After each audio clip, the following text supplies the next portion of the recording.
ಹರೇ ಕೃಷ್ಣ, ಹರೇ ಶ್ರೀನಿವಾಸ. ಆಧ್ಯಾತ್ಮ ಬಂಧುಗಳೇ, 2025ರಲ್ಲಿ ಕನ್ಯಾ ರಾಶಿಯವರ ಭವಿಷ್ಯ ಗ್ರಹ ಸ್ಥಿತಿ ಹೇಗಿರುತ್ತೆ? ಕನ್ಯಾ ರಾಶಿಯಲ್ಲಿ ಹುಟ್ಟಿದವರ ಗೋಚರ ಫಲ ಪ್ರಕಾರ 2025ರಲ್ಲಿ ಆರೋಗ್ಯ, ಮನಸ್ಥಿತಿ, ಪ್ರೇಮ ಸಂಬಂಧ, ಆರ್ಥಿಕ ಸ್ಥಿತಿ, ಉದ್ಯೋಗ, ವ್ಯಾಪಾರ, ವಿವಾಹ, ಸಂತಾನ ಭಾಗ್ಯ, ಗೃಹ ಭಾಗ್ಯ, ವ್ಯಾಪಾರ ಸ್ಥಳದ ನವೀಕರಣ, ಲಾಭ ಇತ್ಯಾದಿ ಎಲ್ಲ ಹೇಗಿರುತ್ತೆ? ಯಾವ ರೀತಿಯ ಸರಳವಾದ ಪರಿಹಾರಗಳು, ಉಪಾಯಗಳು ಕನ್ಯಾ ರಾಶಿಯವರಿಗೆ ಉತ್ತಮವಾದ ಫಲವನ್ನು 2025ರಲ್ಲಿ ಕೊಡುತ್ತವೆ? ವೀಕ್ಷಕರೇ, ಈ ಹಿಂದೆ ಮೇಷ, ವೃಷಭ, ಮಿಥುನ, ಕಟಕ, ಸಿಂಹರಾಶಿಯವರ 2025ರ ವಾರ್ಷಿಕ ಭವಿಷ್ಯವನ್ನು ವಿಶದವಾಗಿ ತಿಳಿಸಿದ್ದೇನೆ. ಅದನ್ನು ಸಹ ತಾವು ನೋಡದಿದ್ದರೆ ನೋಡಿಕೊಳ್ಳಿ. ಇವತ್ತು ಕನ್ಯಾ ರಾಶಿಯವರ 2025ರ ಭವಿಷ್ಯ ಗ್ರಹ ಸ್ಥಿತಿಯನ್ನು ಸೂಕ್ಷ್ಮವಾಗಿ ಗ್ರಹಚಾರವನ್ನು ವಿಮರ್ಶೆ ಮಾಡುವುದರೊಂದಿಗೆ ತಿಳಿದುಕೊಳ್ಳೋಣ. ವೀಕ್ಷಕರೇ, ತಾವು ಇಲ್ಲಿಯವರೆಗೆ ನನ್ನ ವಿಶ್ವನಾಥ್ ಭಟ್ ಎಂಬ ಯೂಟ್ಯೂಬ್ ಚಾನಲ್ಗೆ ಸಬ್ಸ್ಕ್ರೈಬ್ ಆಗಿರದಿದ್ದರೆ ಆಗಿ, ಉತ್ತಮವಾಗಿದ್ದರೆ ಲೈಕ್ ಮಾಡಿ, ನಿಮ್ಮೆಲ್ಲ ಬಂಧು ಮಿತ್ರರಿಗೆ ಶೇರ್ ಮಾಡಿ, ನಿಮ್ಮ ಪ್ರಶ್ನೆ, ಮೆಚ್ಚುಗೆ, ಸಂದೇಹಗಳನ್ನು ಕಮೆಂಟ್ ಮೂಲಕ ತಿಳಿಸಿ. ಜ್ಯೋತಿಷ್ಯ, ವಾಸ್ತು ವಿಷಯಗಳನ್ನು ನಮ್ಮಲ್ಲಿ ತಿಳಿಯಬೇಕಾದವರು ಅಥವಾ ಆನ್ಲೈನ್ ಮೂಲಕ ನಮ್ಮನ್ನು ಸಂದರ್ಶಿಸಬೇಕಾದವರು, ಸಂಪರ್ಕಿಸಬೇಕಾದವರು 9820118612ಗೆ ಕರೆ ಮಾಡಬಹುದಾಗಿದೆ. ಕನ್ಯಾ ರಾಶಿಯವರೇ, ಈಗ ನಾನು ಹೇಳುವ ಎಲ್ಲ ಭವಿಷ್ಯಗಳು ಗೋಚರ ಫಲ ಪ್ರಕಾರ ಇರುವಂತಹದ್ದು. ಅಂದರೆ 2025ನೇ ವರ್ಷದಲ್ಲಿ ಕನ್ಯಾ ರಾಶಿಯವರಿಗೆ ಯಾವ ಯಾವ ಗ್ರಹಗಳು ಯಾವ ಯಾವ ಸ್ಥಾನದಲ್ಲಿ ಇದ್ದುಕೊಂಡು ಯಾವ ರೀತಿಯ ಶುಭ ಅಶುಭ ಫಲಗಳನ್ನು ಕೊಡುತ್ತಾರೆ, ಈ ಎಲ್ಲ ಗ್ರಹಗಳ ಸತ್ಪ್ರಭಾವವು ವಿಶೇಷವಾಗಿ ನಮಗೆ ದೊರಕುವ ಹಾಗೆ ಯಾವ ರೀತಿ ಪ್ರಯತ್ನ, ದೇವತಾರಾಧನೆ ಕ್ರಮಗಳನ್ನು ನಡೆಸಬೇಕು, ನಿಮ್ಮ ಜಾತಕಗಳನ್ನು ಸೂಕ್ತ ಜ್ಯೋತಿರ್ವೇದರಲ್ಲಿ ತೋರಿಸಿ ರಾಶಿ ಪ್ರಕಾರ ಈಗಿನ ಗ್ರಹ ಸ್ಥಿತಿಯನ್ನು ಕೂಡ ಜಾತಕದಲ್ಲಿ ದಶೆ, ಅಂತರ್ದಶೆ, ಯೋಗಗಳನ್ನು ಕೂಡ ವಿಚಾರ ಮಾಡಿಕೊಂಡು ಫಲಭಾಗವನ್ನು ನಿರ್ಧಾರ ಮಾಡಿಕೊಳ್ಳಬೇಕು. ಆದರೆ ಈ ಗೋಚರ ಫಲ ಪ್ರಕಾರ ಹೇಳುವ ರಾಶಿ ಭವಿಷ್ಯವೂ ಕೂಡ ವಿಶೇಷವಾಗಿ ಎಲ್ಲರಿಗೂ ಅನ್ವಯಿಸುವುದರಿಂದ ಇದನ್ನು ನಾನು ಹೇಳುತ್ತಾ ಇದ್ದೇನೆ. ಕನ್ಯಾ ರಾಶಿಯವರಿಗೆ 2025ರಲ್ಲಿ ಜನ್ಮದಲ್ಲಿ ಕೇತು, ಸಪ್ತಮದಲ್ಲಿ ಶನಿ, ರಾಹು, ಶುಕ್ರರು ವರ್ಷಾರಂಭದ 2-3 ತಿಂಗಳುಗಳವರೆಗೆ ಇರುತ್ತಾರೆ. ಆನಂತರ ಅವರು ಸ್ಥಾನಾಂತರಗೊಳ್ಳುತ್ತಾರೆ.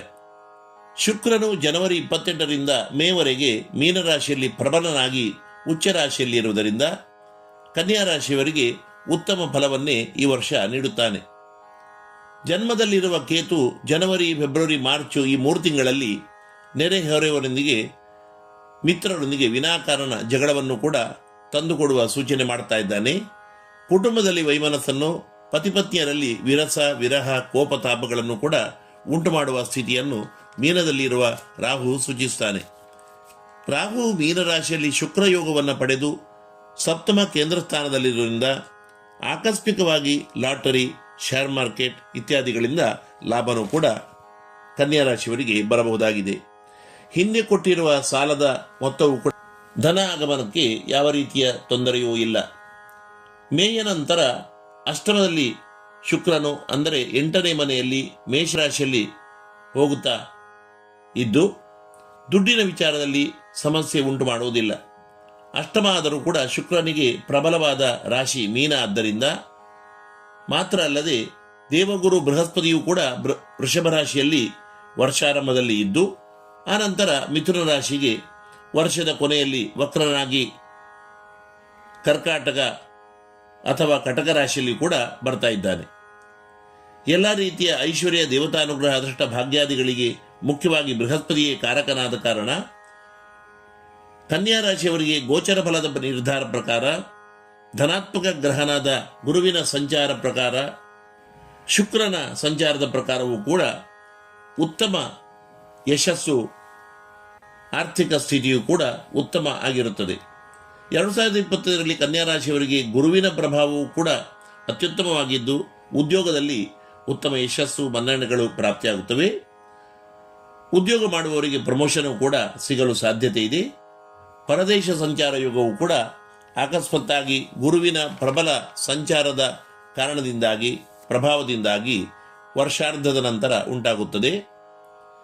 ವ್ಯಾಪಾರಿಗಳಾಗಿದ್ದರೆ ವಿಶೇಷ ಧನಲಾಭ, ವ್ಯಾಪಾರ ಸ್ಥಳದ ನವೀಕರಣವನ್ನು ಕೂಡ ನಡೆಸುವ ಯೋಗವು ಕನ್ಯಾ ರಾಶಿಯವರಿಗೆ ಸಿಗಲಿದೆ. 2025ರಲ್ಲಿ ಕನ್ಯಾ ರಾಶಿಯವರಿಗೆ ವಿವಾಹಕ್ಕೆ ಗುರುಬಲವೂ ಕೂಡ ಇದ್ದು, ವಿವಾಹವಾಗದವರಿಗೆ ವಿವಾಹ ಆಗುವ ಯೋಗವೂ ಕೂಡ ಇದೆ. ವಿವಾಹ ಸಂಬಂಧಿ ಎಲ್ಲ ರೀತಿಯ ತಯಾರಿಗಳನ್ನು ಕೂಡ ಈ ವರ್ಷ ನಡೆಸಲು ಉತ್ತಮ ಸಮಯ ಆಗಿದೆ. ಎಲ್ಲ ರೀತಿಯ ವ್ಯಾಪಾರ ಉದ್ಯೋಗಗಳನ್ನು ನಡೆಸುವವರಿಗೂ ಆರ್ಥಿಕ ಸ್ಥಿತಿ ಉತ್ತಮವಾಗಿರುತ್ತದೆ. ಆದರೆ ಈ ವರ್ಷ ಕನ್ಯಾ ರಾಶಿಯವರಿಗೆ ಮುಖ್ಯವಾದ 2-3 ವಿಚಾರಗಳಲ್ಲಿ ಸ್ವಲ್ಪ ಹಾನಿ ಸಮಸ್ಯೆಗಳು ಖಂಡಿತವಾಗಿ ಬರಬಹುದು. ಒಂದನೆಯದು ಪ್ರೇಮ ಸಂಬಂಧ ಅಥವಾ ದಾಂಪತ್ಯ ಜೀವನದಲ್ಲಿ ಸಮಸ್ಯೆ. ಪ್ರೇಮ ಸಂಬಂಧದಲ್ಲಿ ವಿನಾಕಾರಣ ಮನಸ್ತಾಪ, ಜಗಳ ಬಂದು ಪೂರ್ಣವಾಗಿ ಮೈತ್ರಿ ಬಿರುಕು ಉಂಟಾಗಬಹುದು.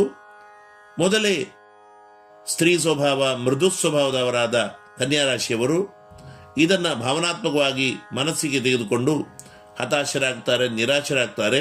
ಇದರಿಂದ ಮನಃಶಾಂತಿ, ವಿಘ್ನಗಳು, ತೊಂದರೆಗಳು ಹೆಚ್ಚಾಗಬಹುದು. ಬಹಳ ಪ್ರೇಮ ಸಂಬಂಧದಲ್ಲಿ ಜಾಗೃತಿ ಇರಬೇಕಾಗ್ತದೆ. ಪತಿ ಪತ್ನಿಯರಲ್ಲಿ ಮಾತಿಗೆ ಜಗಳ ಉಂಟಾಗಿ ಮನೆಯಲ್ಲಿ ಅಶಾಂತಿಯ ವಾತಾವರಣ, ಮನಸ್ಸಿಗೆ ಅಶಾಂತಿಗಳು ಕೂಡ ಉಂಟಾಗಬಹುದು. ಈ 2 ವಿಷಯಗಳಲ್ಲಿ ಕನ್ಯಾ ರಾಶಿಯವರು ಈ ವರ್ಷ ಬಹಳ ಜಾಗೃತೆಯಿಂದ ಇರಬೇಕಾಗ್ತದೆ. ಅಷ್ಟೇ ಅಲ್ಲದೆ ಮುಖ್ಯ ವಿಚಾರ ಆರೋಗ್ಯವೂ ಕೂಡ ಈ ವರ್ಷ ಕನ್ಯಾ ರಾಶಿಯವರಿಗೆ ಹದಗೆಡುವ ಸ್ಥಿತಿ ಇದೆ. ರಕ್ತ ಸಂಬಂಧಿ ಕಾಯಿಲೆಗಳು, ಇಂಟೆಸ್ಟೈನ್, ಹೃದಯ ಸಂಬಂಧಿ ಕಾಯಿಲೆಗಳು, ಅಜೀರ್ಣವಾದ ತೀಕ್ಷ್ಣವಾದ ರೋಗಗಳು ಕೂಡ ಶಾರೀರಿಕವಾದ ಆರೋಗ್ಯವನ್ನು ಕೆಡಿಸುವುದರೊಂದಿಗೆ ಮಾಡತಕ್ಕಂಥ ಬೇರೆಲ್ಲ ವ್ಯಾಪಾರ ವ್ಯವಹಾರಗಳಿಗೂ ಕೂಡ ಉದ್ಯೋಗಗಳಿಗೂ ಕೂಡ ವಿಘ್ನವನ್ನು ತಂದುಕೊಡುತ್ತದೆ. ಮೊದಲೇ ಉತ್ತಮ ವೈದ್ಯರನ್ನು ಸಂದರ್ಶಿಸಿ ಚಿಕಿತ್ಸೆಯನ್ನು ತೆಗೆದುಕೊಳ್ಳಿ. ಯೋಗ, ಪ್ರಾಣಾಯಾಮ ಇತ್ಯಾದಿಗಳನ್ನು ಆದಷ್ಟು ಮಾಡಿ. ಮೀನರಾಶಿಯಲ್ಲಿ ಸಪ್ತಮ ಕೇಂದ್ರದಲ್ಲಿ ಇರುವ ರಾಹುದೋಷ ನಿವಾರಣೆಗಾಗಿ ನಾಗದೇವತಾರಾಧನೆ, ಸುಬ್ರಹ್ಮಣ್ಯ ಕ್ಷೇತ್ರ ದರ್ಶನವನ್ನು ಕೂಡ ಆಧ್ಯಾತ್ಮಿಕವಾಗಿ ನಡೆಸಿದರೆ ಬಹಳ ಒಳ್ಳೆಯದು. ಉತ್ತಮ ಆರೋಗ್ಯ, ಮನಃಶಾಂತಿ, ದಾಂಪತ್ಯ ಜೀವನದಲ್ಲಿ ಖುಷಿ ಪ್ರಾಪ್ತಿಗಾಗಿ ದುರ್ಗಾ ನಮಸ್ಕಾರ ಪೂಜೆಯನ್ನು ನಡೆಸಿದರೆ ಅತಿ ಉತ್ತಮ.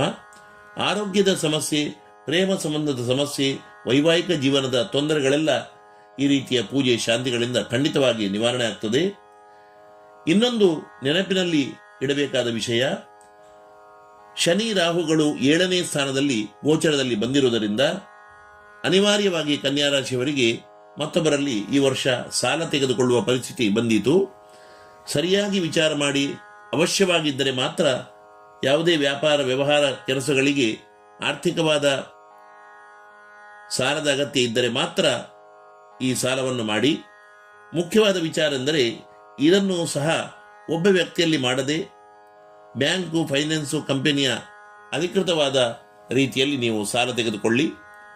ಆಪ್ತರು, ಬಂಧುಗಳು, ಮಿತ್ರರು ಎಂಬುದಾಗಿ ಹಣಕಾಸಿನ ವಿಚಾರದಲ್ಲಿ ದುಡುಕಿ ಯಾವುದೇ ರೀತಿಯ ನಿರ್ಧಾರವನ್ನು ಮಾಡಿದರೆ ಸಿಕ್ಕಿಕೊಳ್ಳುವ ಪರಿಸ್ಥಿತಿ ನಿಮಗೆ ಬಂದೀತು.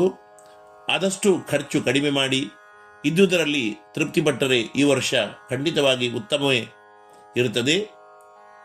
ಆಗಸ್ಟ್, ಸೆಪ್ಟೆಂಬರ್ ತಿಂಗಳಲ್ಲಿ ಕುಟುಂಬದಲ್ಲಿ ಮಂಗಲ ವಾರ್ತೆಗಳು, ಮಕ್ಕಳಿಗೆ ಶಾಲಾ ಕಾಲೇಜುಗಳಲ್ಲಿ ಪ್ರಶಸ್ತಿ ಮನ್ನಣೆಗಳು ಖುಷಿಯನ್ನು ತಂದುಕೊಡುತ್ತವೆ.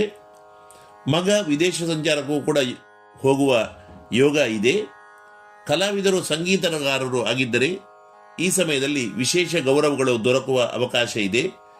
ವರ್ಷದ ಕೊನೆಯ 2 ತಿಂಗಳು, ನವೆಂಬರ್, ಡಿಸೆಂಬರ್ ತಿಂಗಳುಗಳಲ್ಲಿಯೂ ಕೂಡ ಸ್ವಲ್ಪ ಆರೋಗ್ಯದ ಸಮಸ್ಯೆ ಬಿಟ್ಟರೆ ಆರ್ಥಿಕ ಸ್ಥಿತಿ ಕನ್ಯಾ ರಾಶಿಯವರಿಗೆ ಪೂರ್ಣ ವರ್ಷ ಉತ್ತಮವಾಗಿ ಇರುತ್ತದೆ.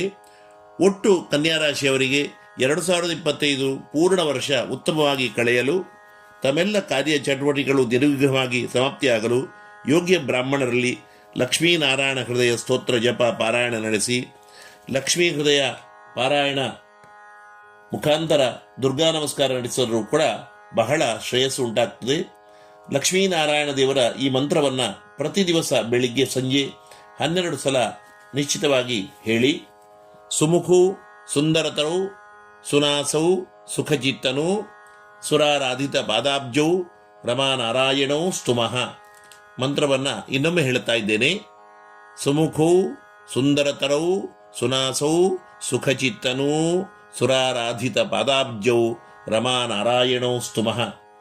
ಇಂತಹ ಅತ್ಯಂತ ಮಹತ್ವದ್ದಾದ ವಿಶೇಷ ಫಲವನ್ನು ಕೊಡತಕ್ಕಂಥ ಮಂತ್ರವನ್ನು ನೀವು ಹೇಳಿದರೆ ಆರೋಗ್ಯ, ಸಂಪತ್ತು, ಐಶ್ವರ್ಯ, ಶ್ರೇಯಸ್ಸುಗಳು ಎಲ್ಲವೂ ಕೂಡ ಪ್ರಾಪ್ತಿಯಾಗ್ತದೆ.